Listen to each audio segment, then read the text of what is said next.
যুবক এখন হাউমাউ করে কান্না কাটির অন্তর নিয়া আল্লাহর হাবিবকে ডাক দেয়া বলেন, বিল্লাহর হাবিব ও রাহমাতাল লিল আলামিন আকা নবী। যখন গায়েব থেকে যখন আওয়াজ আসলো, যুবক কাফনের কাপড় চুরি করেই তুমি শুধু শেষ হয়ে যাবা কেন? তুমি যুবক, ইচ্ছা করলেই তুমি কবরের ভিতরে ঢুকতে পারো। কাফন চুরি করে শুধুই খেনাস্তা হয়ে চলে যাইবা কেন? কত সুন্দর একটা নারী শুয়ে আছেন, ইচ্ছা করলেই সে কিন্তু তোমাকে বাধা দিতে পারবে না। কথা বলেন ঠিক কিনা? পরে যুবক, তুমি ইচ্ছা করলেন তার সাথে তুমি জিনার কাজ করতে পারো। পরে যুবক, তুমি ইচ্ছা করলে তোমার মনের তামান্না, তোমার মনের আশা, তোমার মনের খায়েশ তুমি মিটাইতে পারো। সকলে বলেন নাউজুবিল্লাহ। যুবক গায়েবী আওয়াজ শুনিয়া আবার কবরের ভিতরে প্রবেশ করলেন। যুবক বলেন, আল্লাহর হাবিব গো, কবরের ভিতরে ঢুকিয়া আমি ওই মৃত ওই নারীর সাথে যখন আমি জিনার কাজে লিপ্ত হয়ে গেলাম, তার সাথে যখন আমি জিনার কাজ করি, তার সাথে যখন আমার মনের খায়েশ যখন তৃপ্তি সহকারে যখন আমি তার সাথে যখন মিলামেশা হয়ে যায়, যখন তার সাথে আমি জিনার কাজ শেষ করিয়া যখন আমি কবর থেকে বাইর হইব, কবর থেকে বাইর হইয়া যখন আমি কবরের উপরে যখন দাঁড়াইলাম, কোথায় থেকে যেন গায়েবী আওয়াজ আসিয়া বলেন, ওই মহিলাটা, ওই নারীটা দ্বারা জীবিত হইয়া গেলেন। আল্লাহু আকবার। আল্লাহর হুকুমে ওই নারীটা মৃত ব্যক্তি জীবিত হইয়া ওই যুবককে ডাক দিয়া বলেন, ওরে আল্লাহর বান্দা যুবক, তুমি এই কি কাজ করলা? তুমি কেন আমার সাথে এই খারাপ কাজটা করতে যাইলা?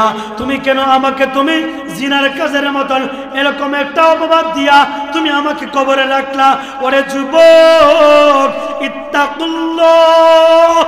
ওরে যুবক, তোমার ভিতরে কি আল্লাহর ভয় নাই? তোমার ভিতরে কি মালিকের ভয় নাই? তোমার ভিতরে কি এই কবরের ভয় নাই? তোমার ভিতরে কি ফুলসিরাতের ভয় নাই? তোমার ভিতরে কি হাসর নাসরের ভয় তোমার ভিতরে নাই? তোমার ভিতরে কি জাহান্নামের ভয় নাই? তোমার ভিতরে কি মালাকুল মউত আজরাইল আসার পর তোমার জানটা যখন কবজ করবে ওই ভয় কি তোমার ভিতরে নাই? যুবককে ডাক দেয়া বলেন, ওরে যুবক, আমার প্রতিবেশী যত কবরস্থ রয়েছে, আমার প্রতিবেশী যত কবর আছে, সকল কবরের ভিতরে যত মানুষ শুয়ে আছে, সকল মানুষগুলা সব পুরুষ হোক কিংবা নারী হোক, সবাই কিন্তু পাক পবিত্র। ওরে যুবক, তুমি এই কি করে গেলা? তুমি আমাকে এই হাজার হাজার কবরস্থর ভিতরে তুমি আমাকে নাপাক করিয়া এই কবরের ভিতরে তুমি রেখে যাইতেছো। কাল কিয়ামতের ময়দানে আমার আল্লাহ যখন আমাকে ডাক দিবেন, ওরে আল্লাহর বান্দী, তুমি কুম বিইজনিল্লাহ, তুমি দাঁড়াও, তুমি দাঁড়াইয়া যাও। কাল কিয়ামতের ময়দানে হাসরে মাশরে আমি কিন্তু পাক পবিত্র অবস্থায় উঠব না, আমি কিন্তু নাপাক অবস্থায় কাল কিয়ামতের ময়দানে দাঁড়া হইব। ওরে যুবক, কাল কিয়ামতের ময়দানে আল্লাহ যদি আমাকে প্রশ্ন করে, ওরে বান্দী, তুই কেন নাপাক অবস্থায় আমার সামনে দাঁড় হইলি? আমি যদি বলি, ওরে যুবক, তুমি আমাকে এই কাজ করেছো, তুমি আমার সাথে জিনার কাজে লিপ্ত হয়েছো, তুমি আমাকে আজ জিনা করিয়া হাজার হাজার লক্ষ লক্ষ ওই মুর্দাদের ভিতরে, লক্ষ লক্ষ কবরের ভিতরে তুমি আমাকে নাপাক করে তুমি রেখে গিয়েছো। আল্লাহর কাছে যদি আমি বিচার দায়ী করি, যুবক, কাল কিয়ামতের ময়দানে তুমি কি জবাব দিবা? তুমি কাল কিয়ামতের ময়দানে আল্লাহর কাছে তুমি কি জবাব তুমি দিবা?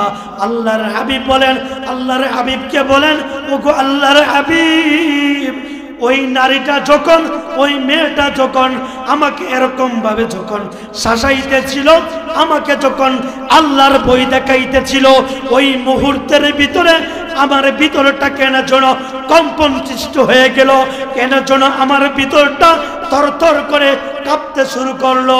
ওগো আল্লাহর হাবিব, আমি তো তার কাছে কোনো কিছু চাই নাই, আমি তো তার কাছে জিনার কাজ শেষ করিয়া চলে আসার সময় তার এই কথাটা ইত্তাকুল্লাহ শব্দটা আমার ভিতরে এত কঠিন ভাবে আমার অন্তরের ভিতরে লেগেছে। ওগো আল্লাহর হাবিব, আমি যে এই গুনার কাজটা করলাম, কাল কিয়ামতের ময়দানে আমার আল্লাহ আমাকে মাফ করবেন কিনা? তারা শিরকি কাজ করবে, তারা গুনার কাজে লিপ্ত হবে। কিছু সংখ্যকদের ভিতরে যখন এরকম গুনাহগুলা যখন এরকম গুনাহ দ্বারা যখন ভরপুর হয়ে যায়, তারা নৈরাশ হয় না। তখনই আল্লাহ পাক রব্বুল আলামিন আয়াতে কারিমার ভিতরে আল্লাহ সুবহানাহু ওয়া তাআলা এই আয়াতখানা নাজিল করেন। আয়াতখানা কিসের জন্য? যারা গুনার কাজ লিপ্ত থাকে, জীবনভর গুনার কাজ করেছে, 20, 40, 60, 70, 80 বছর গুনার দিকে ধাবিত, মনে আক্রান্ত অবস্থায় সে বেঁচে আছে, কোনো দিকেই তার মাথা ঠেকাতে পারে না।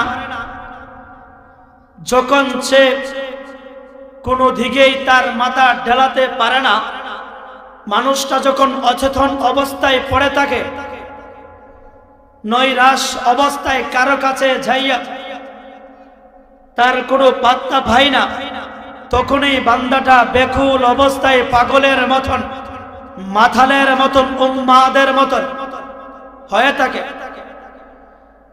আল্লাহর হাবিব রাহমাতাল লিল আলামিনের একজন সাহাবী গুনার কাজ করে রাস্তার কর্নারে, রাস্তার পাশে বসে বসে কান্নাকাটি করে। খলিফাতুল মুসলিমিন হযরত ওমর ফারুক রাদিয়াল্লাহু তাআলা আনহু রাস্তা দিয়ে আসতেছেন, হঠাৎ করে দেখেন এক যুবক কান্নাকাটি করতেছে। সাধারণ কোনো কান্না না, হাও ভাও করে, চিল্লা চিল্লি করে, উম্মাদের মতন, পাগলের মতন কান্নাকাটি করতেছে।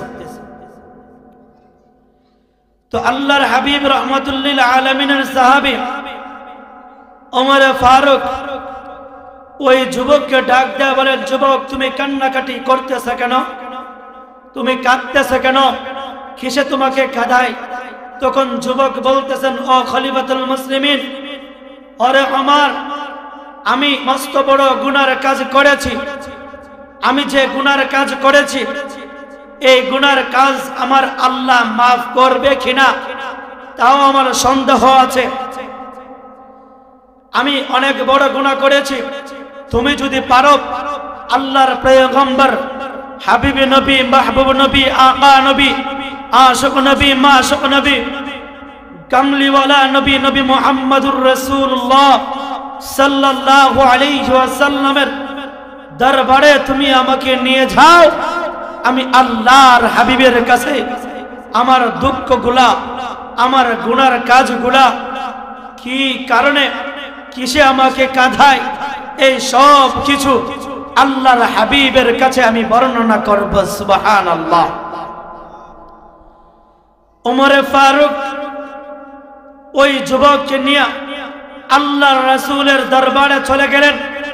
আল্লাহর রাসূলের দরবারে যাওয়ার আগে আল্লাহর হাবিবের কামরায়, আল্লাহর রাসূলের ঘরে ওমর ফারুক গিয়ে প্রবেশ করলেন।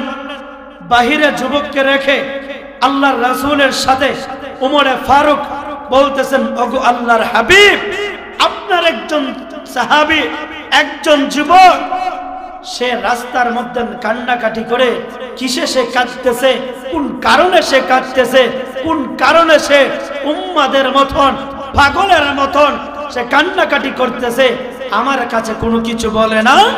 আমি ওই যুবককে নিয়ে আসছি, আপনি যদি অনুমতি দেন তাহলে ওই যুবককে আপনার সামনে নিয়ে আসতে পারি। সকলে বলেন সুবহানাল্লাহ। তো আল্লাহর হাবিব রাহমাতাল লিল আলামিন যুবককে বললেন, যাও তাকে নিয়ে আমার কাছে আসো। যুবককে আল্লাহর রাসূল প্রশ্ন করলেন, যুবক তুমি কাঁদতেছো কেন? কিসে তোমাকে কাঁদায়? কোন কারণে তুমি কাঁদতেছো? ওই যুবক এখন আল্লাহর হাবিবকে ডাক দিয়া বলেন, যুবক এখন আল্লাহর হাবিব রাহমাতাল লিল আলামিন কে ডাক দিয়া বলেন, ও আল্লাহর হাবিব রাহমাতাল লিল আলামিন, ওগো প্যারা নবী, হাবিব নবী, মাহবুব নবী, আকা নবী, আশিক নবী, মাশুক নবী, নবী মুহাম্মদুর রাসূলুল্লাহ, আমি মস্ত বড় গুনার কাজ করেছি, অনেক বড় অপরাধ করে ফেলেছি, জানি না আমার আল্লাহ আমাকে মাফ করবেন কিনা। আল্লাহর হাবিব বলেন, ওরে যুবক, তুমি কি গুনার কাজ করেছো? কোন কারণে তুমি কাঁদতেছো? তোমার গুনার কাজ কি আল্লাহর আরশের চাইতে বড় হবে নাকি? যুবক এখন দেয়া বলেন, ইয়া রাসূলুল্লাহ, আমার মনে হয় আমার গুনাহটা আল্লাহর আরশের চাইতে বড় হবে। আল্লাহর হাবিবকে ডাক দেয়া বলেন, যুবক, তোমার গুনার কাজ কি আসমান জমিনের চাইতে আরো বড় হবে নাকি? যুবক এখন ডাক দেয়া বলেন, ইয়া রাসূলুল্লাহ, ইয়া হাবিবাল্লাহ, ওগো আল্লাহর পয়গম্বর, আমার মনে হয় আসমান এবং জমিনের চাইতে আমার গুনার পাল্লা ভারী হবে বেশি। আল্লাহর রাসূল আবার যুবককে ডাক দেয়া বলেন, ও আমার যুবক, তুমি যে গুনার কাজ তুমি করে ফেলেছো, তোমার গুনাহ কি আল্লাহর রহমতের চাইতে বড় হবে? যুবক এখন ডাক দেয়া বলেন, ইয়া রাসূলুল্লাহ, ইয়া হাবিবাল্লাহ, আমার যুবক, আমি মনে মনে ভাবতে পারি আমি যে গুনার কাজ করেছি, ইয়া রাসূলুল্লাহ, ইয়া হাবিবাল্লাহ, ওগো আল্লাহর পয়গম্বর, আমার মনে হয় আল্লাহর রহমতের চাইতে আমার গুনার ওজনটা সবচাইতে বেশি হবে। আল্লাহর হাবিব রাহমাতুল লিল আলামিন ডাক দিয়া বলেন, যুবক, তুমি একই মস্ত বড় গুনাহ করে ফেলেছো, আল্লাহর আরশের চাইতে বড়, আল্লাহর রহমতের চাইতে বড়, আসমান জমিনের চাইতে বড় বড় গুনাহ তুমি গুনাহ করেছো। ওরে যুবক, তুমি আমাকে খুলে বলো না তুমি কি গুনাহ কাজ করেছো? যুবক এখন কান্না মাগনিয়া কান্নারত অবস্থায় আল্লাহর হাবিবকে বলেন, ওগো আল্লাহর হাবিব, ওগো রাহমাতুল লিল আলামিন, আমার বাড়ি হইল মক্কা নগরীর ভিতরে। মক্কার ভিতরে যত কবরস্থ আছে, ওগো আল্লাহর হাবিব, মক্কার ভিতরে যত কবর আছে, কবরের ভিতরে যখন মানুষগুলা যখন মৃত্যুবরণ করে, মানুষ যখন মৃত্যুবরণ করে, মানুষকে যখন কবরস্থ রাখা হয়, যখন তাদেরকে কবরের ভিতরে রাখা হয়, ওই কবরের ভিতরে রাত্রের গভীরে আমি যুবক ওই কবরের ভিতরে প্রবেশ করি। রাত্রের গভীরে কবরের ভিতরে প্রবেশ করিয়া ওই যে মারা গেল যুবক কিংবা যুবতী, কোন একজন মানুষ যখন মৃত্যুবরণ করে, তার কবর খনন করিয়া রাত্রের গভীরে আমি ওই কবরের ভিতরে প্রবেশ করে মৃত ব্যক্তির দেহ থেকে কাফনের কাপড় চুরি করে বাজারে নিয়ে বিক্রি করিয়া আমার পরিবার পরিজন চালাই। সকলে বলেন নাউজুবিল্লাহ। তাহলে যুবক কি কাজ করে? দুইটা গুনার কারণেই এত হাউমাউ করে কান্নাকাটি। এর ভিতরে একটা তার দৈনিক দিন পেশা, দৈনিক দিন যে গুনার কাজটা করে, এটা হলো মৃত ব্যক্তির কবর থেকে রাত্রের গভীরে যুবক কাফনের কাপড় চুরি করে বাজারে নিয়ে বিক্রি করে। আচ্ছা সকলে বলেন তো দেখি, এরকম চোর যদি আমাদের এলাকা মহল্লায় থাকতো, তাকে কি আমরা আস্থা রাখতাম? আওয়াজ নাই। এরকম কোন চোর যদি আমাদের সমাজে কিংবা আমাদের মহল্লায় বসবাস করত, যে আমার বাবাকে, আমার মাকে, আমার আত্মীয় স্বজনকে কবরে রাখলেই রাত্রের গভীর হতে না হতে ওই যুবক রাত্রের গভীরে কবর খনন করে আমার আত্মীয় স্বজনের দেহ থেকে কাফনের দাফন, তার থেকে কাফনের কাপড় চুরি করে বাজারে নিয়ে বিক্রি করে, এই খবর এটা কি ছোট গুনাহ না বড় গুনাহ? কেমন বড় গুনাহ? বিরাট বড় গুনাহ। এটা হলো যুবকের 1 নম্বর গুনাহ। যুবক এই কারণে কান্নাকাটি করে নাই।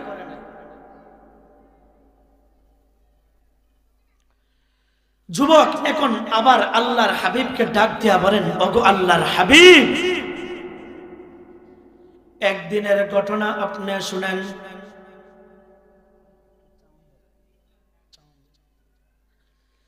একদিনের ঘটনা, আমি রাত্রের গভীরে, আমি দিনের বেলা শুনতে পাইলাম মক্কার ভিতরে সবচেয়ে সুন্দর একটা যুবতী মৃত্যুবরণ করেছে। মৃত ওই মেয়েটার দিকে আমার লোভ লালসা যায় নাই। আমার লালসা তো ওই জায়গায় রাত্রের গভীরে কবরে যাব, কবর খনন করব, কবর থেকে মৃত ব্যক্তির দেহ থেকে কি চুরি করব? কাফন চুরি করব। কিন্তু একদিনের ঘটনা, ওই ঘটনা দেখে এত কাহিনী, যুবক কান্নাকাটি করে। যুবক এখন কান্নারত অবস্থায়, যুবক এখন আল্লাহর পয়গম্বরকে, যুবক এখন চোখ থেকে ঝরঝর করে পানি ঝরতেছে, আর আল্লাহর রাসূলকে বলেন, ওগো আল্লাহর হাবিব, ওগো আল্লাহর হাবিব, আপনি শুনেন, আপনি শুনেন আমার ওই দিনের করুণ কাহিনীগুলা। যুবক এখন কান্নাকাটি করে যুবক আল্লাহর রাসূলকে বলেন, ওগো আল্লাহর হাবিব, একদিনের ঘটনা, রাত্রের গভীরে আমি কবরস্থ যাই, কবর খনন করি, কবর থেকে যখন আমি কবরের ভিতরে ঢুকি, ঢুকার পর আমি আমার দৈনন্দিন চুরির পেশা অনুযায়ী আমি মৃত ব্যক্তির দেহ থেকে আমি কাফন চুরি করে যখন আমি বের হয়ে যাব, ওই মুহূর্তে কবর থেকে বের হয়ে আসার পর কে যেন আমাকে গায়েবী ভাবে আওয়াজ দেয়া বলেন, ওরে যুবক, সারাটা জীবন গুনার কাজ করলা, সারাটা জীবন কাফন চুরি করলা, কিন্তু তুমি দেখো যার দেহ থেকে তুমি কাফন চুরি করতেছো, ওই কাফনের দাফনের দেহটা দেখো না, মক্কার ভিতরে সবচাইতে সুন্দর যে নারী, সবচাইতে সুন্দর যে মেয়ে, ওই মেয়েটাই ওই লাশ। তুমি শুধু তার দেহ থেকে কাফনের কাপড় চুরি করেই শুধু চলে যাইবা।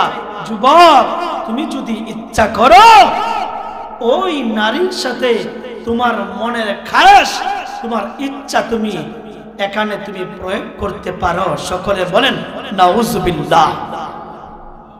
তুমি ইচ্ছা করলে জিনার কাজও করতে পারো। যুবক এখন হাউমাউ করে কান্না কাটির অন্তর নিয়া আল্লাহর হাবিবকে ডাক দেয়া বলেন, আল্লাহর হাবিব, ও রাহমাতাল লিল আলামিন আকা নবী, যখন গায়েব থেকে যখন আওয়াজ আসলো, যুবক কাফনের কাপড় চুরি করেই তুমি শুধু শেষ হয়ে যাবা কেন? তুমি যুবক ইচ্ছা করলেই তুমি কবরের ভিতরে ঢুকতে পারো, কাফন চুরি করে শুধুই খেনাস্তা হয়ে চলে যাইবা কেন? কত সুন্দর একটা নারী শুয়ে আছেন, ইচ্ছা করলেই সে কিন্তু তোমাকে বাধা দিতে পারবে না। কথা বলেন ঠিক কিনা? পরে যুবক তুমি ইচ্ছা করলেন তার সাথে তুমি জিনার কাজ করতে পারো। পরে যুবক তুমি ইচ্ছা করলে তোমার মনের তামান্না, তোমার মনের আশা, তোমার মনের খায়েশ তুমি মিটাইতে পারো। সকলে বলেন নাউজুবিল্লাহ। যুবক গায়েবী আওয়াজ শুনিয়া আবার কবরের ভিতরে প্রবেশ করলেন। যুবক বলেন, আল্লাহর হাবিব গো, কবরের ভিতরে ঢুকিয়া আমি ওই মৃত ওই নারীর সাথে যখন আমি জিনার কাজে লিপ্ত হয়ে গেলাম, তার সাথে যখন আমি জিনার কাজ করি, তার সাথে যখন আমার মনের খায়েশ যখন তৃপ্তি সহকারে যখন আমি তার সাথে যখন মিলামেশা হয়ে যায়, যখন তার সাথে আমি জিনার কাজ শেষ করিয়া যখন আমি কবর থেকে বাইর হইব, কবর থেকে বাইর হইয়া যখন আমি কবরের উপরে যখন দাঁড়াইলাম, কোথায় থেকে যেন গাইবি আওয়াজ আসিয়া বলেন ওই মহিলাটা ওই নারীটা দ্বারা জীবিত হইয়া গেলেন। আল্লাহু আকবার। আল্লাহর হুকুমে ওই নারীটা মৃত ব্যক্তি জীবিত হইয়া ওই যুবককে ডাক দিয়া বলেন, ওরে আল্লাহর বান্দা যুবক, তুমি এই কি কাজ করলা? তুমি কেন আমার সাথে এই খারাপ কাজটা করতে যাইলা? তুমি কেন আমাকে তুমি জিনার কাজের মতন এরকম একটা অপবাদ দিয়া তুমি আমাকে কবরে রাখলা? ওরে যুবক, ইত্তাকুল্লাহ। ওরে যুবক, তোমার ভিতরে কি আল্লাহর ভয় নাই? তোমার ভিতরে কি মালিকের ভয় নাই? তোমার ভিতরে কি এই কবরের ভয় নাই? তোমার ভিতরে কি ফুলসিরাতের ভয় নাই? তোমার ভিতরে কি হাসর না হাসরের ভয় তোমার ভিতরে নাই? তোমার ভিতরে কি জাহান্নামের ভয় নাই? তোমার ভিতরে কি মালাকুল মউত আজরাইল আসার পর তোমার জানটা যখন কবজ করবে ওই ভয় কি তোমার ভিতরে নাই? যুবককে ডাক দেয়া বলেন, ওরে যুবক, আমার প্রতিবেশী যত কবরস্থ রয়েছে, আমার প্রতিবেশী যত কবর আছে, সকল কবরের ভিতরে যত মানুষ শুয়ে আছে, সকল মানুষগুলা সব পুরুষ হোক কিংবা নারী হোক, সবাই কিন্তু পাক পবিত্র। ওরে যুবক, তুমি এই কি করে গেলা? তুমি আমাকে এই হাজার হাজার কবরস্থরের ভিতরে তুমি আমাকে নাপাক করিয়া এই কবরের ভিতরে তুমি রেখে যাইতেছো।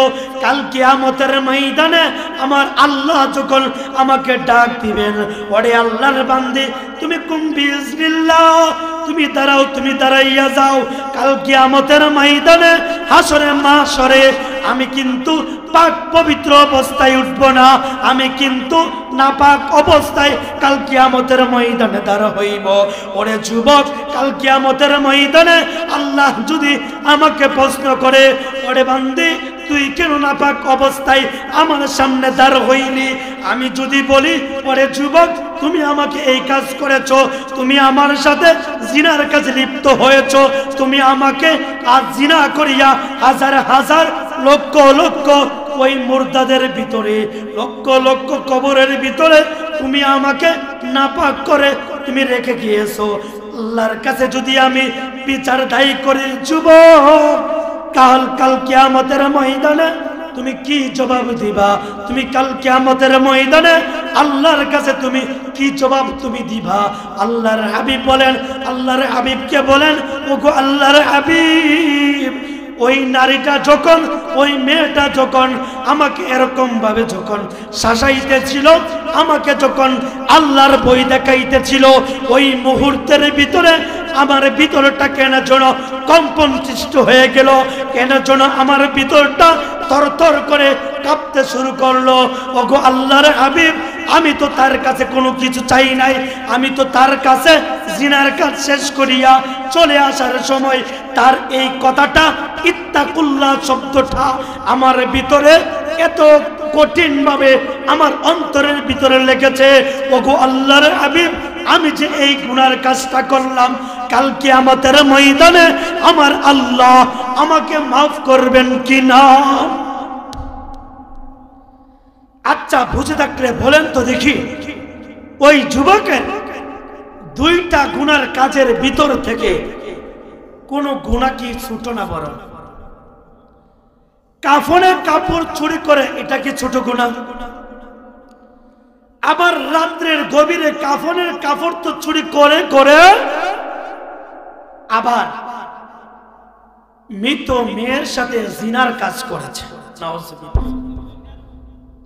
তাহলে এটা কি আরো ছোট না বড়? তাহলে ওই বান্দা এই দুইটা গুনার কাজ করে, দুইটা গুনাহ মাথায় নিয়া আল্লাহর হাবিব রাহমাতাল লিল আলামিনের দরবারে যাইয়া বলেন, ওগো আল্লাহর হাবিব, আমার আল্লাহ কি আমাকে মাফ করবেন? আমার আল্লাহ কি আমাকে মাফ করবেন?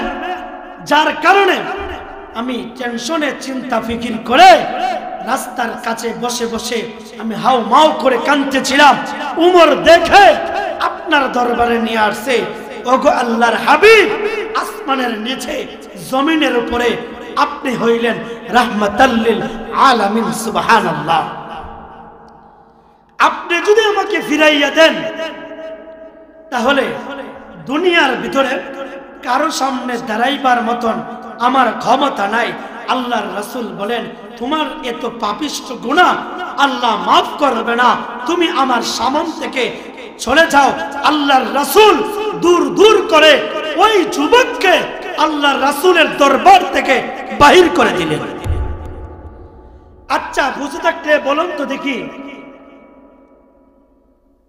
আল্লাহর রাসূল যাকে দূর দূর করে তাড়াইয়া দিলেন তাকে কি আল্লাহ পছন্দ করবেন? আর একটু আওয়াজ দিয়া বলেন। যাকে আল্লাহর রাসূলের সামন থেকে, আল্লাহর রাসূলের দরবার থেকে দূর দূর করে তাড়াইয়া দিলেন তাকে কি আল্লাহ পছন্দ করবেন? আল্লাহ বলেন, আমার আগের যে আলোচক ছিলেন হযরত মাওলানা শাব্বির আহমদ শাহ আলম সাহেব, তিনি এই সম্পর্কে গুরুত্বপূর্ণ আলোচনা করেছেন যে তোমরা যদি আল্লাহকে পেতে চাও তাহলে ফাত্তাবিউনি, আল্লাহর রাসূলের অনুকরণ করতে হবে। যার সামন থেকে আল্লাহর রাসূল যুবককে দূর করিয়া তাড়াইয়া দিলেন তাকে কি আল্লাহ পছন্দ করবেন? আল্লাহর রাসূল যদি দূর দূর করিয়া তাড়াইয়া দেন আল্লাহ পছন্দ করবে না। আল্লাহকে যদি পাইতে চাও আল্লাহ রাসূলকে অনুসরণ করতে হবে।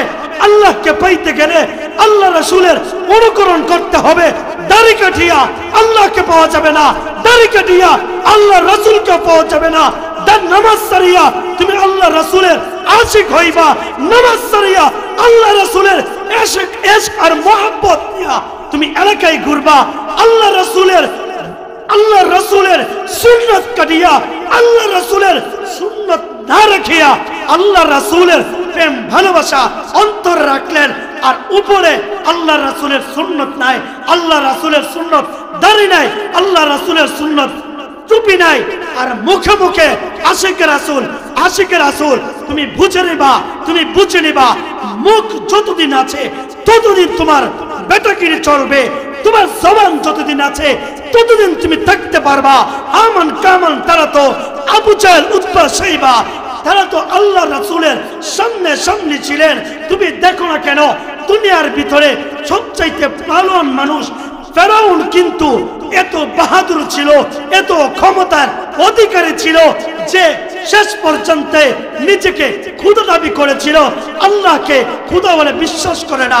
আজ দেখো না তুমি ফেরাউন কোথায় চলে গেছে, নমরুদ কোথায় চলে গেছে, আবু জাহেল কোথায় চলে গেছে। ওই দেখো না তুমি আবু জাহেল, উতবা, শাইবা, তারা কত দুনিয়ার বাহাদুরি দেখায়।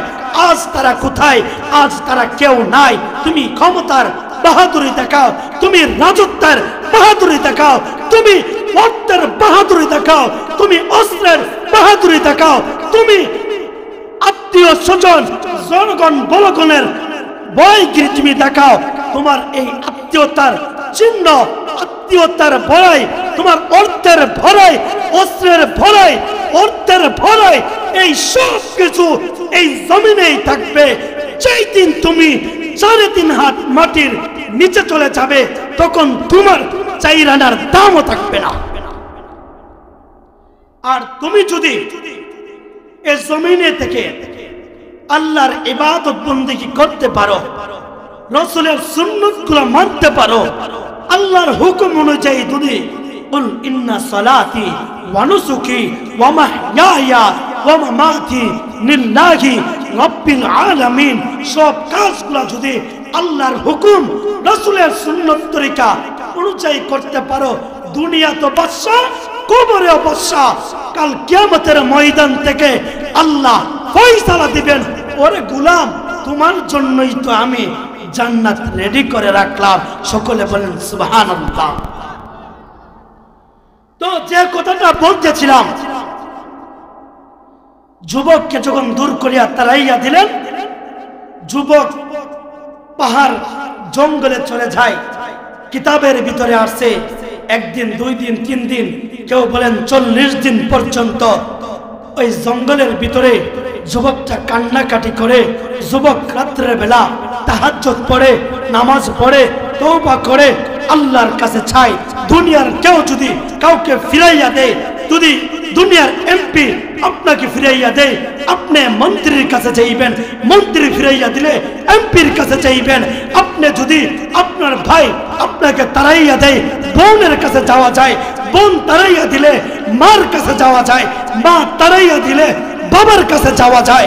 এরকম ভাবে কিন্তু দুনিয়া সবাই দূর দূর করিয়া তারাইয়া দিল, উদউনি আস্তাজিব লাকুম, উদউনি আস্তাজিব লাকুম। দুনিয়া সবাই দূর দূর করিয়া তারাইয়া দিল, কিন্তু একজন তারাই না, তিনি আমার কে? আরেকটু জোরে বলেন, তিনি আমার কে? আল্লাহ। যুবক নৈরাশ না হয়ে আল্লাহর কাছে চাইলেন, আল্লাহ ওই যুবককে মাফ করিয়া দিলেন।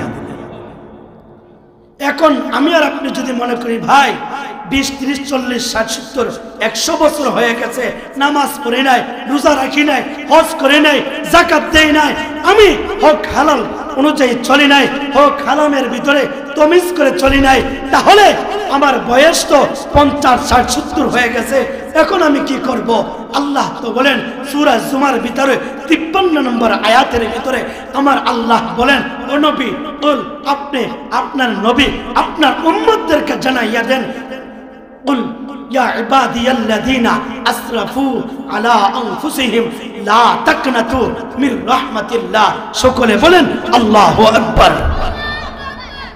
বান্দা, তোমার নফসের উপর তুমি জুলুম করেছো, অন্যায় করেছো, জিন্দেগি ভর তুমি গুনার কাজ করেছো, জিন্দেগি ভর রোজা ছেড়েছো, তুমি আল্লাহর কাছে চাও, লা তাকনাতু মির রাহমাতিল্লাহ। তুমি বান্দা, তুমি সব কিছু থেকে নৈরাশ হয়ে যাইতে পারো, আল্লাহর রহমত থেকে কখনো নৈরাশ হইবা না। সুবহানাল্লাহ। যুবককে আল্লাহ মাফ করে দিলেন, যুবককে আল্লাহ মাফ করে দিলেন, আর আল্লাহ জিব্রাইলকে পাঠাইলেন আল্লাহর রাসূলের কাছে। আল্লাহর রাসূলের কাছে জিব্রাইলকে পাঠাইয়া জিব্রাইল আল্লাহর রাসূলকে বলেন, ওগো আল্লাহর হাবিব, আচ্ছা বলেন তো দেখি আসমান জমিনের মালিক কে? বলেন আল্লাহ।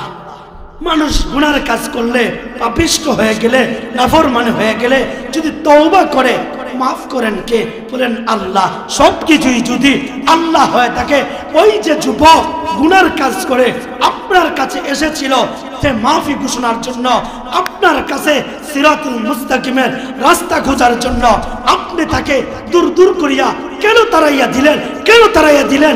আল্লাহর হাবিব ওই যুবককে আনলেন, আনার পর আল্লাহর রাসূল ওই যুবক আসার পর আল্লাহর রাসূলের পিছনে ফজরের নামাজ পড়লেন। ফজরের নামাজে যুবক মারা গেলেন, আল্লাহর রাসূল যুবকের জানাজা পড়াইলেন। আল্লাহর রাসূল যুবককে নিয়ে কবরে ঢুকলেন। আল্লাহর রাসূল আল্লাহর কাছে যুবকের জন্য মাগফিরাতের দোয়া করলেন, আল্লাহ মাফ করে দিলেন। সকলে বলেন সুবহানাল্লাহ। আল্লাহ তাআলা আমাদের সকলকে এরকম ভাবে তওবা নাসুহা করার মতন তৌফিক আল্লাহ দান করুক। সকলে বলেন আমিন।